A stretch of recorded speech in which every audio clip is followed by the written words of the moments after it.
Good morning po sa ating lahat. Good morning. The Lord is good. All the time. All the time? The Lord is good. Amen. Buksan po natin yung ating Bible sa John chapter 8, verse 12. When Jesus spoke again to the people, He said, I am the light of the world. Whoever follows me will never walk in darkness, but will have the light of life. The Pharisees challenged Him, Here you are, appearing as your own witness. Your testimony is not valid. Jesus answered, Even if I testify on my own behalf, my testimony is valid. For I know where I came from and where I am going. But you have no idea where I came from or where I am going.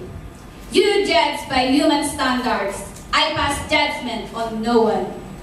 But if I do judge, my decisions are true. Because I am not alone, I stand with the Father who sent me. In your own law it is written that the testimony of two witnesses is true. I am one who testifies for myself. My other witnesses is the Father who sent me. Then they asked him, Where is your Father? Do you not know me or my Father? Jesus replied, If you knew me, you would know my Father also. He spoke these words while teaching in the temple courts, near the place where the offerings were put. Yet no one saves him because his hour had not yet come. Ang title po ng ating mensahe na siyang aking ibabahagi ngayong araw na ito is When the Light of Life is in You. Gaano po ba kahalaga ang ilaw sa buhay ng bawat isa sa atin? Or have you ever tried to imagine without light in our life? Yung walang star, moon, or sun, or electricity. Yung nababalot ang buong kapaligiran natin ng kadiliman. Do you think makakasurvive kaya tayo? Do you think mabubuhay kaya tayo without light? Without light, we cannot work. Without light, we cannot see the beauty of God's creation. Without light, we cannot decide or move where we are going through. Kasi hindi natin makikita yung direction natin. Without light, there is always fear. We are hopeless without light. That in the beginning, when God created the earth, in His first day, He created the light. And God said, in Genesis 1:3-4, and God said, Let there be light, and there was light. God saw that the light was good. Wow! Even in the very beginning, God showed and revealed unto us the significance and goodness of light in the lives of every one of us. Kaya itong passage na ating pag-aaralan ay mayroong mas mahalaga at pinakamahalagang ilaw sa buhay ng pang-espiritual ng bawat isa sa atin. Sapagkat sa Kanya ay may buhay, at ang buhay ay siyang ilaw ng sangkatauhan. And that is our Lord Jesus Christ. He is the light of every one of us. He is the light of our life. Sabi po dito, at the end of the Feast of Tabernacles, it mentioned in verse 20 that Jesus was teaching in the temple courts. When we say Feast of Tabernacles, or they call it Sukkot, ito pa rin po ay isiniselebrate ng mga Hudyo maging sa araw na ito. Every year po ay sineselebrate nila ito. It is a week-long feast included daily lighting rituals that involve tall lamps standing in the temple courts. Nag-research po ako na weirdoan ako kung ano ba yung tall lamps standing in the temple courts. Ito yung isang ilaw na napakalaki na sobrang liwanag na halos na cover niya yung buong temple, na nagliliwanag ang apoy na ito sa buong kapaligiran. The lighting ritual during the Feast of Tabernacles remembered the pillar of fire by night that led the Israelites in the wilderness. Ayun po yun po sa Exodus. God's presence with the Israelites in a visible way. Ang presensya po ng Panginoon ay nakikita ng mga Israelita sa pamamagitan ng pillar of fire ito, sa pamamagitan ng apoy na gumagabay sa kanila. And when the pillar of fire moved, the Israelites followed it. Kapag gumalaw yung pillar of fire ng Panginoon, ito'y sinusundan ng mga Israelita. The pillar of fire guided them.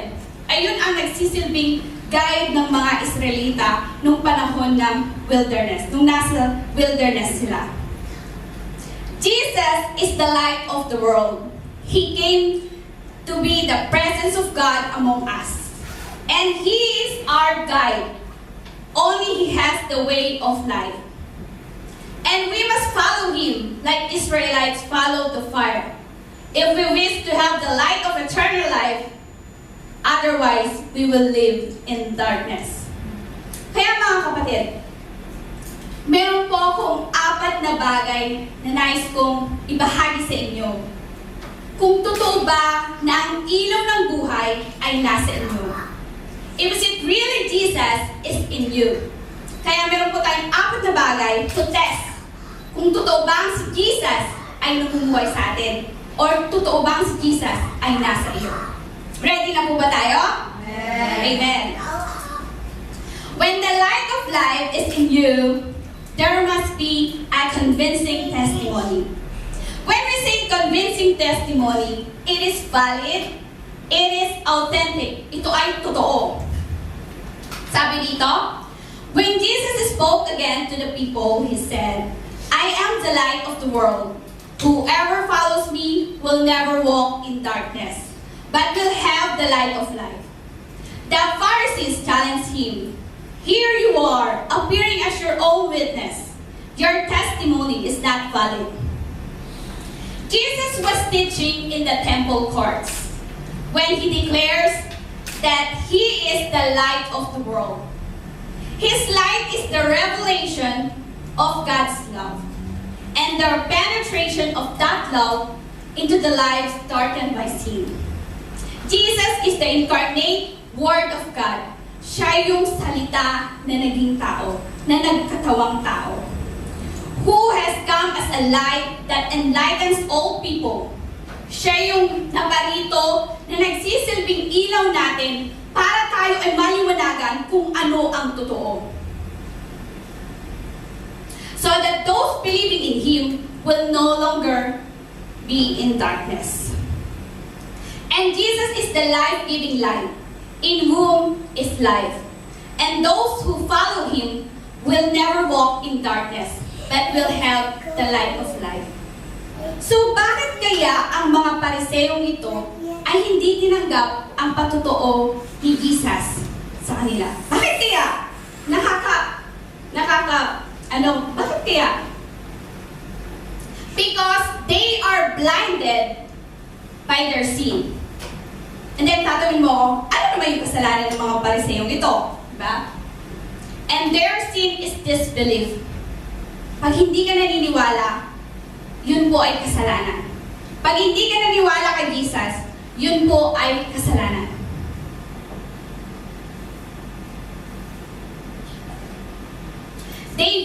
Ang mga Pariseyong ito, they viewed themselves as the most righteous, the best, the holiest, and the leaders of the people. They are eloquent about the law, but they do not practice what they preach. Sila yung feeling most righteous, the best, and holy. Yung ang taas-taas ng tingin nila sa sarili nila. And sometimes, we have that kind of attitude. Meron din tayong ganong attitude when they call it Pharisaical attitude. Na yung feeling natin, we are so most righteous, the best, and most holiest kesa sa katabi natin or sa kapatiran natin. We have that kind of attitude. At alam niyo po ba, that is so dangerous. When you feel like that kind, mga kapatid, repent. Sapagkat wala na isa sa atin ay matuwid. Wala na isa sa atin ay banal. Because we are all sinners. Simula sa akin hanggang sa kahuli-huli ang bahagi ng iglesyang ito. Walang nakaabot sa kaluwalhatian ng Panginoon. So huwag kang mag-feeling na ikaw ay napaka-righteous. Huwag kang mag-feeling na ang taas ng tingin mo sa sarili mo. Sabihin mo sa kasatid mo, huwag kang ganon. We have no right to boast in ourselves that we are righteous, that we are the best, that we are holiest dahil sa katabi natin. Kesa sa katabi natin o kesa sa ating kapatiran. Sapagkat wala kang nagawa, kapatid. Ang meron ka lamang is kasalanan. Because Jesus is the one who paid your sin in the cross of Calvary. Kaya wala kang may pagmamalaki, kapatid. Wala tayong may pagmamalaki. We just only receive the gift of righteousness at tayo ay binanal ng dahil sa ginawa ni Jesus at binuwis ni Jesus ang kanyang buhay para tayo ay may redeem. Para tayo ay mabuhay muli. At wala tayong may pagmamayabang, kapatid. Huwag kang mag-act na parang ikaw ang bida. Dapat si Jesus ang ibinibida natin. Because only Jesus is the righteous, the best, and the holiest. Wala ni isa sa atin. Tumanggap lang po tayo. Ay, huwag po tayong ganun. Amen. Praise God. Thank you for the Lord's. At maging ang mga Pariseyong ito, nung sila ay nasa temple courts, ay hindi po tama yung motive nila.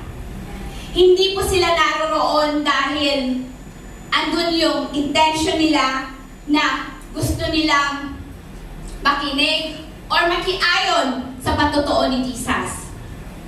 Sapagkat nandun sila upang hanapan si Jesus ng maipaparatang sa Kanya. Ngunit, walang nangahas na humuli sa Kanya sapagkat hindi pa iyon ang itinakdang panahon. Kaya, the Pharisees are failed to experience the light of life that was Jesus offering to everyone who believes in Him. Because only Jesus is the light of the world. Meron pa akong kwento.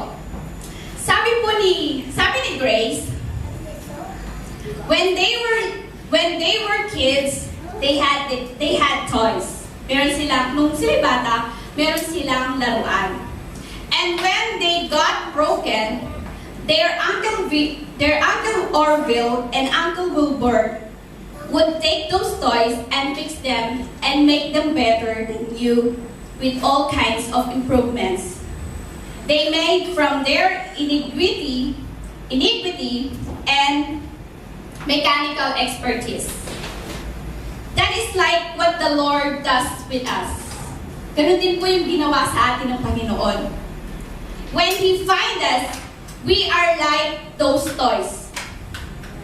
We are broken in our sin and disobedience. But when Jesus takes us, He fixes us and make us better than we ever were before.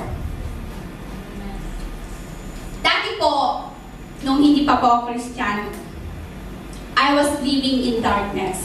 When we say darkness, worldly. Namumuhay pa po ako noon sa worldly, nung hindi pa po nakikilala ang Panginoon. Mahilig po ako noon sa gimmick. Mahilig po ako sa diskuhan. At syempre, pag sa diskuhan, kasama na po yung pag-iinom. At one time na na-experience ko na yung sa sobrang kalasingan ko is nagsusuka na ako sa aking higaan. Sa sobrang kalasingan ko. Ganun po ka worldly dati yung buhay ko. But one day, umattend po ako ng parang ganito, gawain ng Panginoon. And when I heard about the good news of Jesus, nahanda siyang patawarin ako sa lahat ng aking mga kasalanan. Isinuko ko ang buhay ko sa Panginoon. And I accept Jesus as my Lord and Savior of my life. And I felt that God forgive me sa lahat ng aking mga nagawang kasalanan. And I felt the joy within my heart na hindi ko na-experience sa kahit anong bagay. And God is so good in my life na hindi ko akalain na tatayo ako sa harap mo ngayon. When the light of life is in you, there must be a convincing testimony.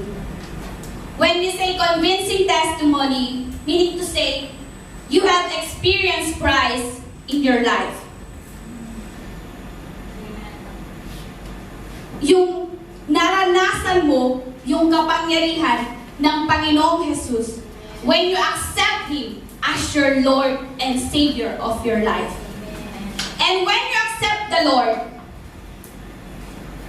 tayo ay pinapatawad na ng Panginoon.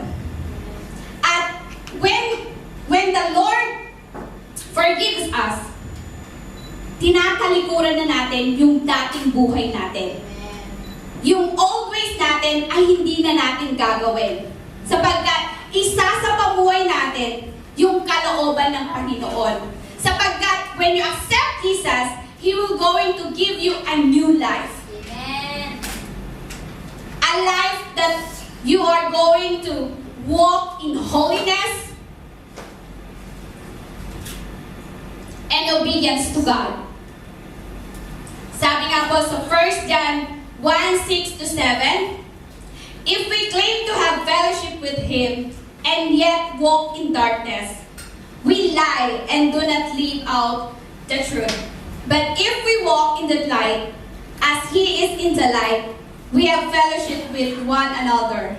And the blood of Jesus, His Son, purifies us from all sin. Life can be wonderful on earth, but not fully complete without Jesus.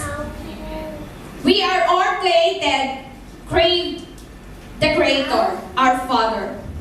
And only through a relationship with our Savior, Jesus, can the dark spot of our hearts brighten. Si Jesus lamang yung makakapagpailaw sa madilim nating puso. Sabi ni Amy Joseph, when I admit I am not enough, I am free to run and cling to the God who is. Number 2 na po tayo. Is in you, there must be a bearing testimony. When we say bearing testimony, dapat, kung nasa yung light, andun na yung self-control, na kaya mong i-control ang sarili mo. Na sinisecure natin yung identity natin. We are securing that light in our life. Sabi dito, Jesus answered, even if I testify on my own behalf, my testimony is valid.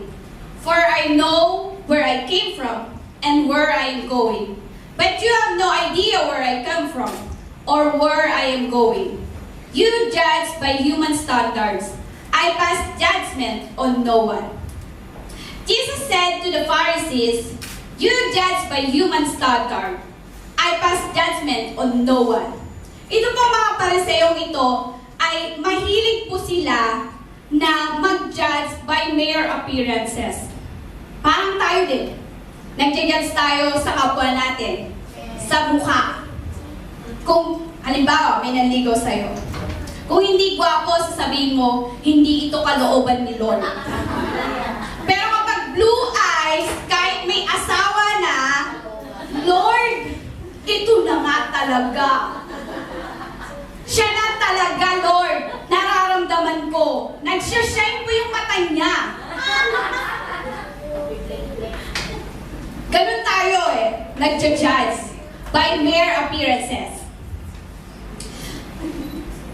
And these Pharisees, sila yung mahilig na handa lagi at willing lagi na mag-point out ng mali ng kapwa nila. Pero hindi nila nakikita yung mali nila sa sarili nila. And sometimes we have that kind of attitude. Diba? Mahilig tayo mag-point out ng mali ng kapwa natin. Pero sa sarili natin, hindi natin nakikita yung mali natin. Kaya wag po kayong ganon. Wag kang ganon. Sabi mo sa katabi mo.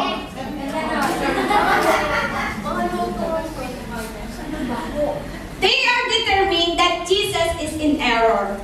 And they will condemn him in the sense of writing him off. Kinokondemn nila si Jesus nang dahil sa nagpapatotoo siya sa sarili niya. But the reality is, they were full of self-seeking and self-glorification, seeking out the place of honor, titles of prestige, and a power that flaunted superiority. There was no humility or the heart of servant, but rather a consistent promotion and praise of self. Gusto nila lagi sila yung naitataas. Gusto nila lagi sila yung napupuri. Ayun yung gusto ng mga Pariseo.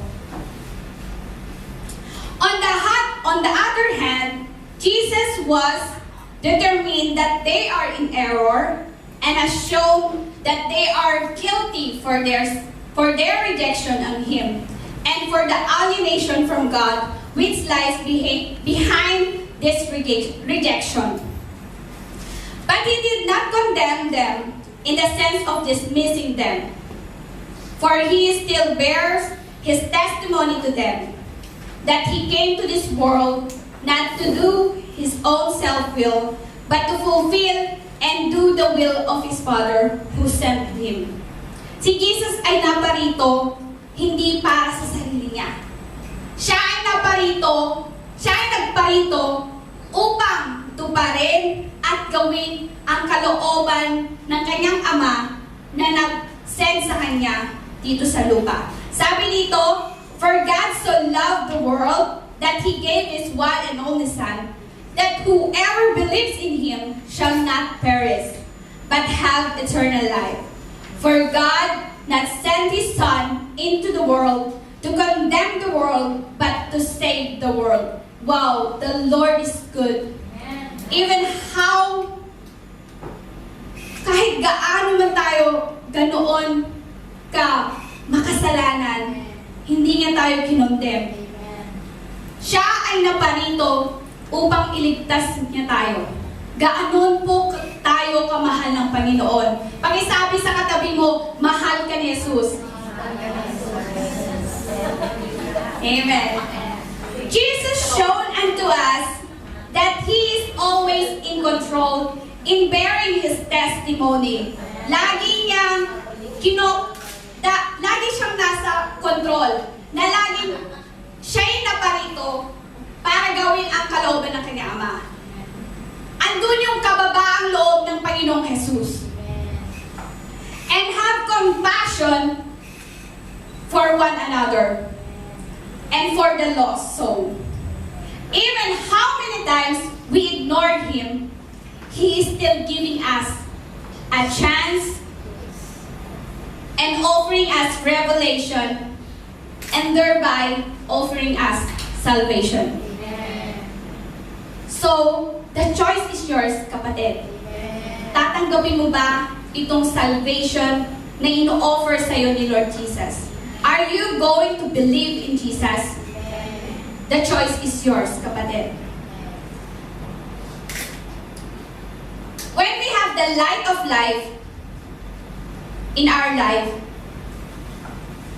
there must be a bearing testimony dapat andun na po yung self-control natin. Na pag nakita natin yung kapatid natin na may mali, hindi po natin kaagad-agad na i-condemn, na i-point out siya.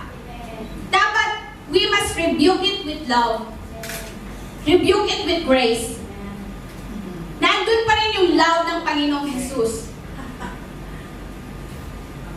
Kaya dapat, andun po yung compassion natin sa kapwa natin. Hindi po dapat natin, hinihila natin sila pababa. Kundi dapat po, i-comfort natin sila.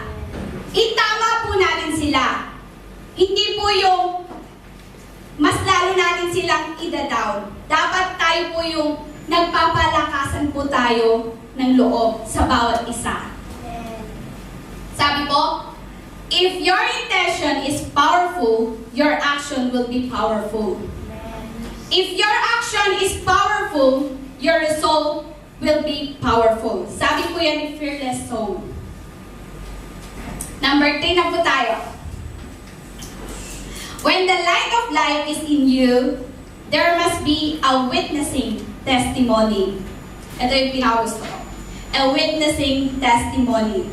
Sabi dito, but if I do judge, my decisions are true. Because I am not alone, I stand with the Father who sent me. In your own law, it is written that the testimony of 2 witnesses is true. I am one who testifies for myself. My other witness is the Father who sent me. Jesus judged simply by revealing the truth and pointing out one's distance from the truth. Si Jesus ay nire-reveal niya lamang sa atin kung ano yung totoo. At ipinare-realize niya sa atin kung sino yung hiwalay sa Kanya. That is why He says, He will not judge by His words, will judge. Jesus was able to express Himself verbally and have confidence in the power of God. Katulad ng mga disciples ni Jesus, na sabi sa 1 John 1, chapter 1, verse 2 to 3, this life was revealed to us, and we have seen it, and testified about it. We declare to you this eternal life that was with the Father, and was revealed to us. What we have seen and heard, we declare to you, so that you too can have fellowship with us. Now, this fellowship of ours is with the Father and with His Son, Jesus, the Messiah. Itong mga disciples na ito, they have the Spirit of God. That they are able to express themselves verbally, declaring and proclaiming to others what they have seen about Jesus. Sila yung laging handa na express ang kanilang sarili sapagkat pinapatotoo nila kung ano yung nakita nila. Because they have the confidence in the power of God to stand in their faith. Alam niyo po ba na this week, andun yung gusto ko nang sumuko na gagawa ng manuscript ko. 3 days na lang hindi ko pa tapos ang manuscript ko. Lord, tatayo na lang ako, hindi ko pa tapos ang manuscript ko. Umiiyak ako sa Panginoon.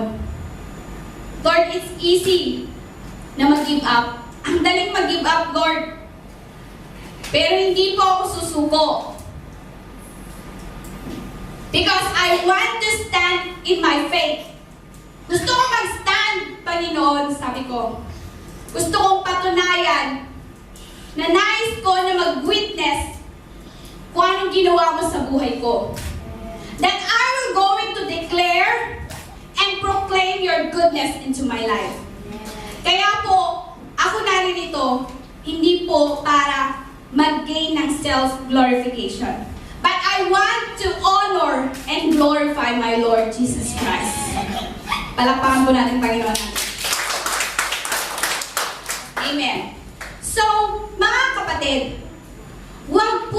tayong matakot na mag-evangelize.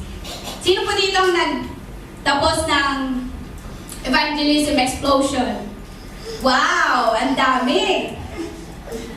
Praise God! Diba? Hindi lang natin na-experience ang kabutihan ng ating Panginoon. Hindi lang natin na-witness. Aba, na-train pa tayo. Na-equip pa tayo. E di mas double powerful, diba? Hindi lang natin naranasan. Hindi lang natin na-witness ang kabutihan ng Panginoon sa buhay natin, kundi ang buti ng Panginoon kasi binigyan niya tayo ng kaalaman kung paano yung proper way na i-present ang gospel ng Panginoon.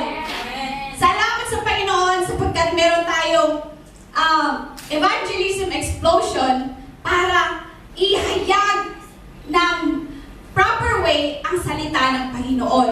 Kaya dapat kapatid, huwag po kayong matakot.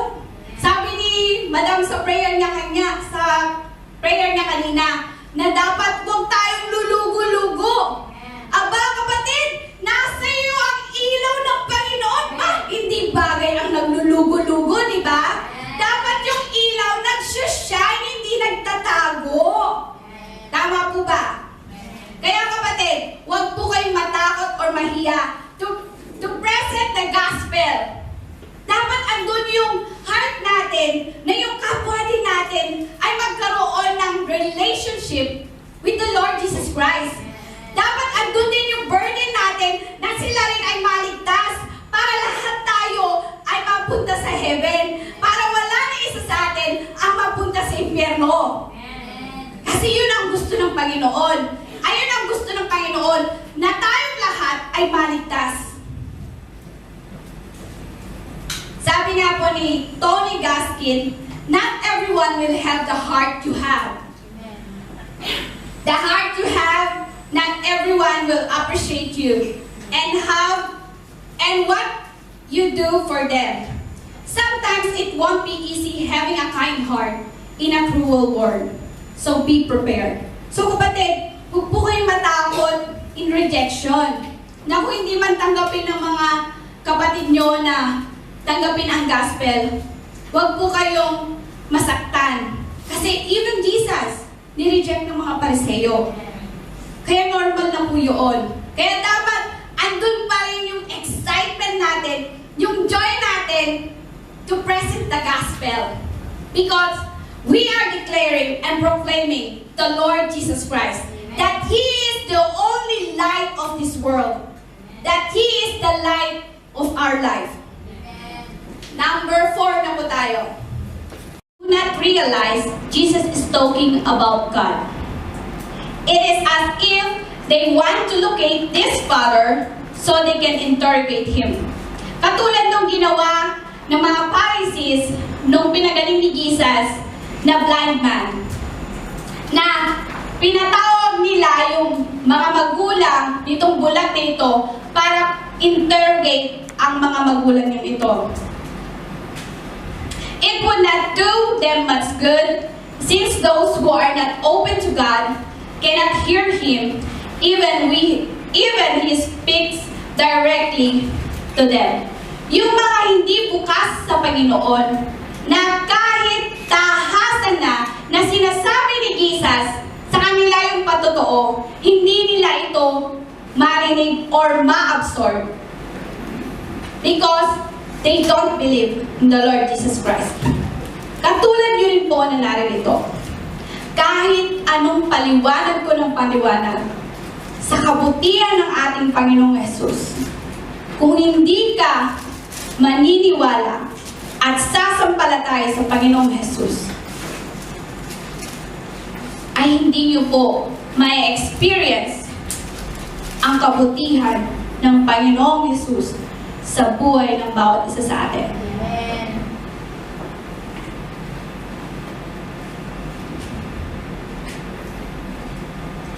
They do not realize that in Jesus, they are seeing the clearest revelation of the Father Himself.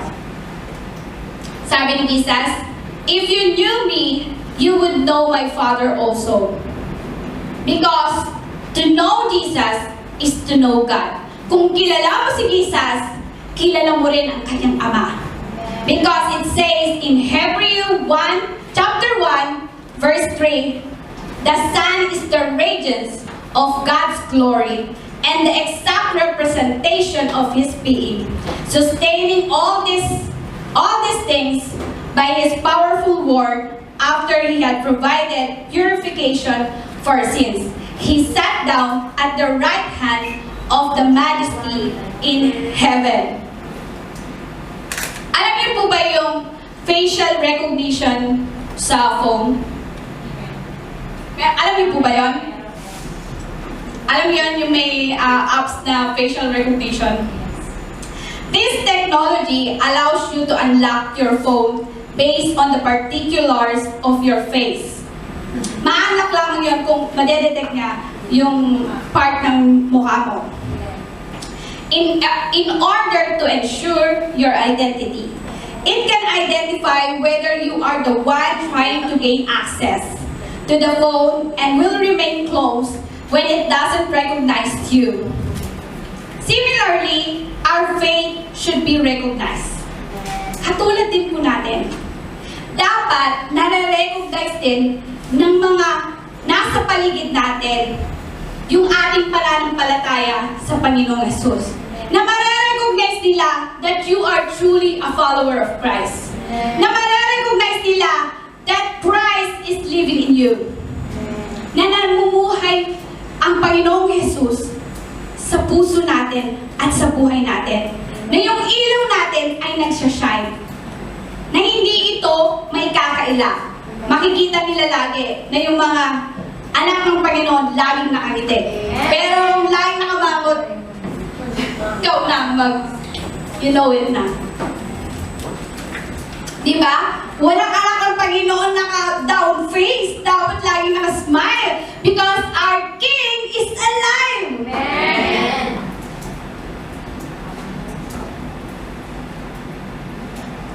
Once our identity is in Christ, people should be able to recognize us and know we are Christians because of our active love and service in the world.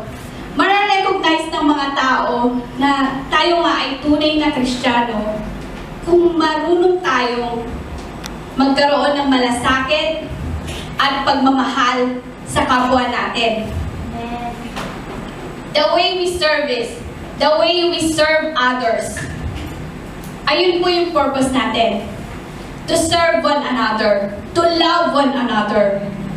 Because even Jesus, napunta siya dito, hindi para gawin yung kalooban niya, but to serve. He came here not to be served, but to serve. Kaya, yun din po yung gagawin natin. That people may recognize to us that we are serving others because of the love that we felt to Jesus. Because of what we have been experienced to Jesus. Yung grace niya, yung mercy ng ating Panginoon ay nais natin na ibahagi so that people will recognize that truly that God is love. Amen. Sabi nga po ni Winky Pratney, every day you are witnessing. What are you witnessing to? Your witness is the total package of your attitude, character, and action. It does not lie. Tama po ba? Amen. Na sa pamamagitan ng attitude natin at character natin at action natin, mare-recognize kung totoo ba na ang Panginoong Hesus ay namumuhay sa'yo. Meron akong malapit sa akin na nagsabi sa akin, sabi niya, I am a Christian, sabi niya. Pero alam ko yung ways niya. Alam ko yung mga ways niya na he is living in a worldly. Pero sometimes nakakalugmok po. Kasi minsan ginagamit natin yung pangalan ni Jesus para for entitlement. Kaya maraming nasisira na Kristiyano kasi hindi nila totally nare-realize kung ano yung sinasabi nila. Kasi, if your attitude is not right, if your character is not right, si Jesus po yung nire-represent nyo. Kaya, aware po tayo na dapat, even in our attitude and our character, dapat pakaiingatan po natin yung identity natin. Kasi, pinangangalagaan natin yung pangalan ni Jesus sa buhay natin.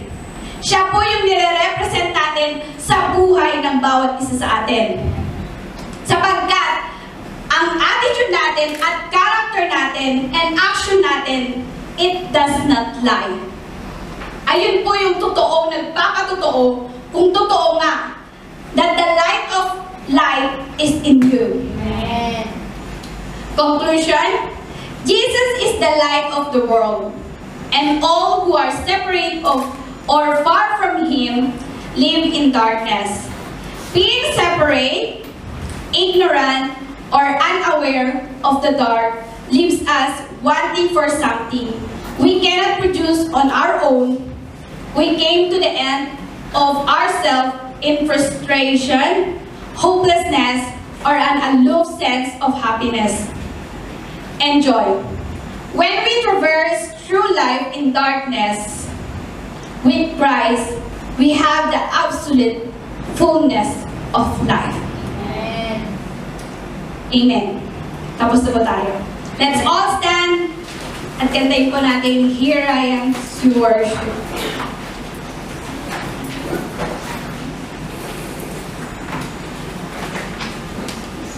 Okay, now let's sing.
Kapatid, huwag ka pong mahihiya.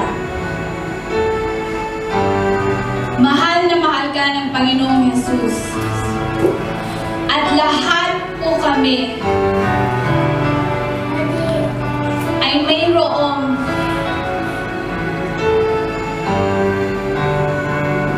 dark past sa buhay namin. But then when we accept Jesus as our Lord and Savior of our life, God gave us this light. At doon kami nagkaroon ng panibagong buhay that has a direction, that has a purpose. Kapatid, hindi ko alam kung ano yung pinagdadaanan mo. At hindi ko rin alam kung hanggang ngayon you are still living in darkness. Kung hanggang ngayon ikaw pa rin ay namumuhay in a worldly. The Lord Jesus is willing to forgive you. Mahal na mahal ka ng ating Panginoon.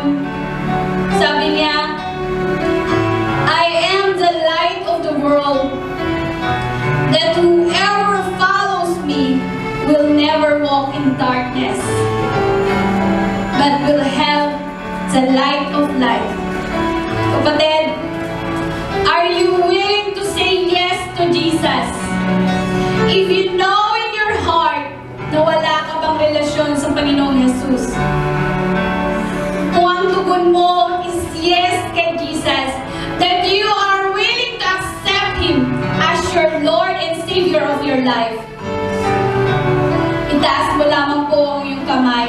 Tandaan ang iyong pagsuko sa ating Panginoon. Tandaan ang iyong pagtotoo na ikaw ay sumusuko at tinatanggap ang kapatawaran na ibibigay sa iyo ng Panginoong Hesus kung siya ay iyong tatanggapin bilang iyong tagapagligtas at Panginoon ng iyong buhay. And your life will never be the same anymore. Your life will no longer live in darkness, but He will going to give you the light of life, the fullness of life in Christ alone. Kaya kapatid, kung alam mo sa sarili mo na wala ka pang relationship sa Lord, taas mo yung kamay mo and I will be praying for you. And thank you for the time. If you know in your heart, kapatid, na wala ka pang relationship, just raise up your hands and I will be praying for you. Thank you for that hand. Kapatid, sumunod ka sa prayers na ito. Lord Jesus, I heard your word. Narinig ko ang patutuo mo at naniniwala po ko sa iyo na kahit gaano man kadilim ang buhay ko ngayon, alam ko na kayang-kaya mo akong patawarin. Lord Jesus, sabihin mo kapatid, patawarin mo po ako sa lahat ng aking paglimot, sa lahat ng aking pagbabaliwala sa iyo, sa lahat ng mga nagawa kong kasalanan na hindi nagbigay kalugdan sa iyo. Lord Jesus, tanggapin mo ang buhay kong ito. At nais ko na ikaw ang manahan sa buhay ko. So that, Lord, I will no longer live in darkness. I will going to accept the light of life that you are offering to me. Lord Jesus, mahal na mahal kita. I declare that you are the Lord and Savior of my life. And I will no longer, Lord, live in my old ways. At ako'y simula sa araw na ito, isa sa pabuhay ko na ang kalooban mo. Sapagkat tinanggap ko ang kapatawaran mo sa mga kasalanan ko. I love you, Jesus. I love you, Lord. Kapatid, huwag ka na pong sumunod and I will be praying for you. Father God in heaven, you are so good, Lord, that you touch the heart of your people. Alam ko na sa kanyang pagtanggap, libu-libong anghel ang nakikigalak at nakikisaya sa amin sa araw na ito. Salamat po sa buhay ng kapatid ko ito na nagbalik loob muli sa iyo. Dalayan ko po, Panginoon, to fill her heart with a grateful heart, Lord, to serve you, Lord. At patuloy mo nga po na i-keep yung kanyang pananampalataya niya sa iyo. Na patuloy na maging on fire siya, Panginoon. To seek you and to love for you, O God. Na siya hindi na mamumuhay kailanman sa kanyang nakaraan. Kundi mamumuhay siya ngayon sa bagong buhay niya sa iyo. Salamat po, Panginoon. Patuloy kong dalangin na i-strengthen mo po ang kanyang pananampalataya sa iyo. Na patuloy na ang buti na nilagay mo sa kanyang puso ay patuloy na yumabong at mag-manifest ang lahat ng salita mo sa buhay niya. Maraming salamat, Panginoon, sapagkat alam namin that you are our hope, that you are our Savior, and you are the light of our life, O God. We thank you, Father, for what you have done. ito, na ipinaranas mo ang iyong kapangyarihan at ang iyong pagmamahal sa buhay niya. Thank you, Lord, and let's sing Minamahal Kita.